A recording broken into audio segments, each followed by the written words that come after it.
Hi guys, so the rhetoric concerning a trade war between the USA and China continues to escalate, with Trump saying that he's looking at possibly imposing $100 billion worth of tariffs on China. And this is important because the response from China has been that they could possibly target energy sources. So China can refuse to supply energy from the US at any time because there are other sources of supply. While the US, the energy sector is quite a sensitive aspect. Countries can ultimately settle the dispute and reach an agreement early stage of the trade dispute, which the Chinese will try to use wisely. So what the Chinese are basically saying there is that they are considering the option of reducing their imports of things like oil and natural gas, which is more likely to affect the USA than it is China, because as China's saying there are other sources of supply, such as Saudi Arabia. Obviously, keep that in mind. The chart down here shows the growth of Chinese imports of crude oil from February 2016 up to February 2018. The blue line is the crude oil, so you can see that that has just been increasing steadily over the last 2 years or so. Now, China is the biggest importer of crude oil in terms of dollar value. So they account for approximately 17.3% of the total crude oil imports from America, and that amounts to about $116.2 billion worth of trade of crude oil imports. Now, if Donald Trump does decide to place these sanctions, this $100 billion worth of sanctions on China, as he's talking about, bearing in mind that none of the tariffs have actually gone into place yet. America and China have both just kind of produced a list of entities or companies or products that they would put a tariff on, but none of that has actually been actioned yet. But the second round of rhetoric has already started with the $100 billion on China tariff, and then China threatening oil and natural gas and stuff like that, which would, severely affect the dollar. So is this signaling the death of the dollar and the rise of the petro yuan?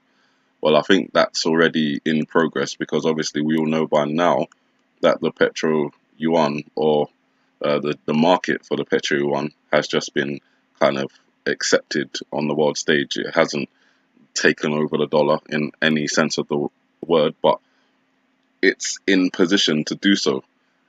China is also compelling Saudi Arabia to trade oil in the yuan, and obviously that's been mentioned before, but China is Saudi Arabia's biggest importer of oil. So not only do they have the biggest imports from the USA, they've also got the biggest imports from Saudi Arabia. That gives them some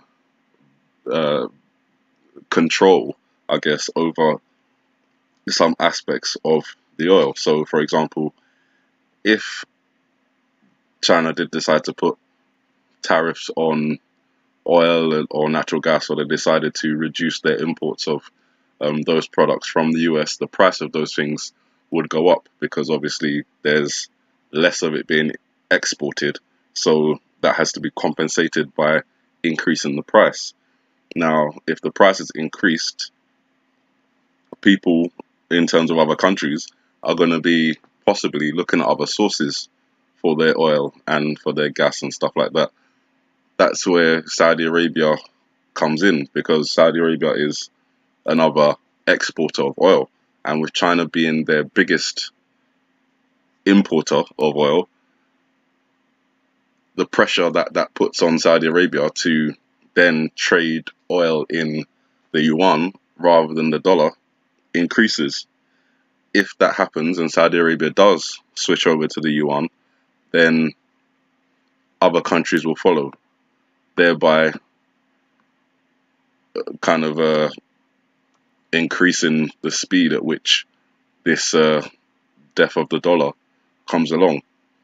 Now, obviously, that's been shown on The Economist magazine, a new currency for 2018, and currently the stock market is, reacting to this rhetoric about this trade war, and various other things as well. The arguments that's going on between Amazon and Donald Trump, and the market's been, plunging basically. It hasn't taken one single nosedive, but each day it opens, it loses more value. And that's been consistently happening since February, I think it was, or early March. So it's definitely on a downward trend. They call it a correction, but there's a fine line between correction and a crash. And I think as the days go by, if the trend continues, you'll be skirting that line between correction and crash. And if you continue, then obviously you fall into that crash zone, where things spiral out of control, resulting in, economic hardship. In other news, so that was just one topic. I look at a lot of news. I cover a lot of different aspects when I'm researching. I don't always talk about it all, but I just wanted to kind of talk about these earthquakes that we've been having, because earthquakes aren't something that's unfamiliar, especially to people who live along tectonic boundaries, and around the Ring of Fire, which is around the Pacific Ocean. There's a lot of tectonic activity there, a lot of earthquakes, so that's nothing surprising. But I find it curious when I was looking at this map. This is one map that's on earthquakes.volcano discovery, and it's also the same on the USGS, but I haven't brought up that map here. But what I was noticing is that the earthquakes, they seem to completely miss out Canada, at least the ones that have happened in the last couple of days. They are hitting around, I think it's Kodiak, America here, or Alaska up here, and they're hitting along the west coast, California, down to Baja California, into South America. But Canada, the section of coastline around Canada, remains completely free, and that just kind of was puzzling me, and I haven't got an answer to that yet. Still be looking at that, but I thought I'd just point it out. It seemed a little bit curious to me, that these things were going on, and obviously there's a lot of attention being drawn to the 5.3 earthquake that happened around the California region, saying it's the biggest one they've had in years, and it's prompting fears of the big one. That's something like a magnitude 9 or something, that would devastate this entire area. There's been plenty of movies about it, plenty of real world research about it, and they put those facts out there. Whether they're real or not, they're out there. So something to kind of pay attention to, that some activity has taken place around here. And obviously the tectonic boundary is something that runs across up the entire coastline there.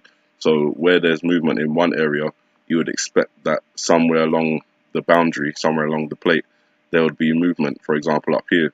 So it's all kind of linked. The energy doesn't get destroyed, it just moves to another place. And I don't really want to get into all the science of it, with the pressures of the tectonic boundaries and building up, and the stress that causes, resulting in earthquakes and stuff. But yeah, I just think it's curious that there's none in this section here over the last week or so. But on the parts that are America, there's earthquakes there, so maybe something to look into, maybe not. I just want to point out the Google Doodle. I wanted to kind of just readdress it very quickly again, just to kind of point out the fact that some of you had said that you see a goat and not a dragon, and I partially agree with you, in the sense that I still see a dragon, because I mean the whole body there, that's not a goat's body, that's a dragon's body, the same curve and the neck and everything.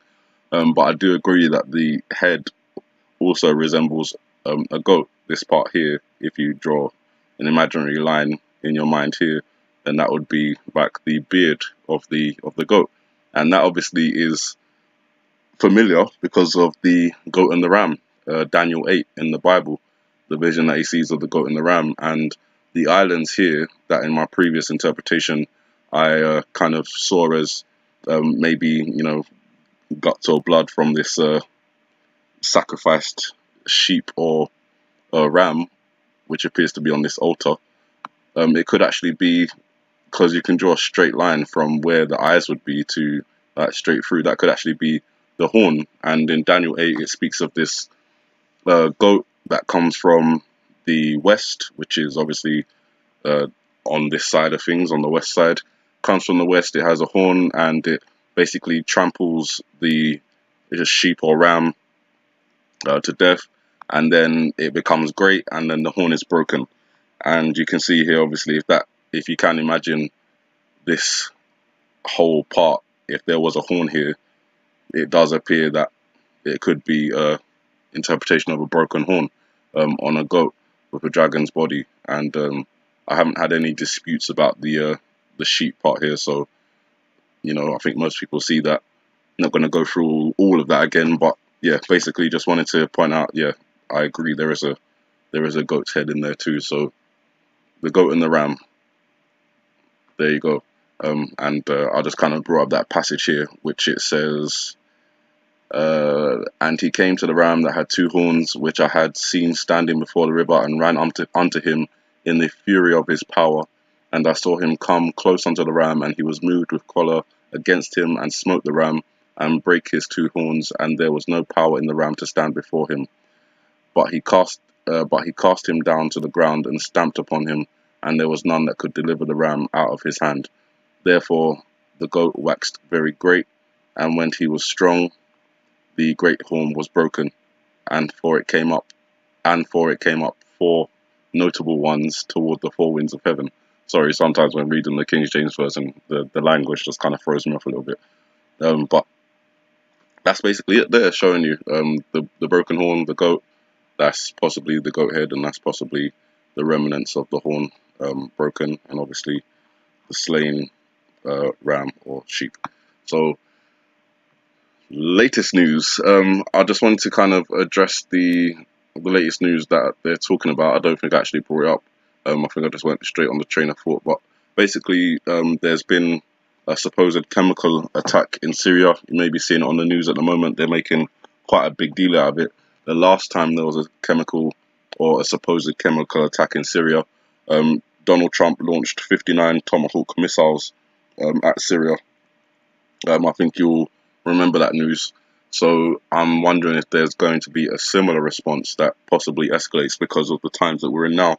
Obviously, that was last year, and events appear to be kind of replaying themselves.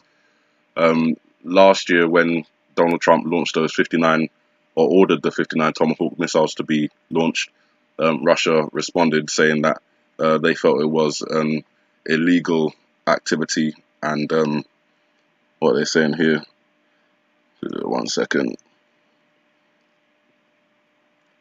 So yeah, basically Iran, Syria, and Russia, they condemned the action, saying that it was illegal, and Russia then took away an agreement that they had with the US about the airspace.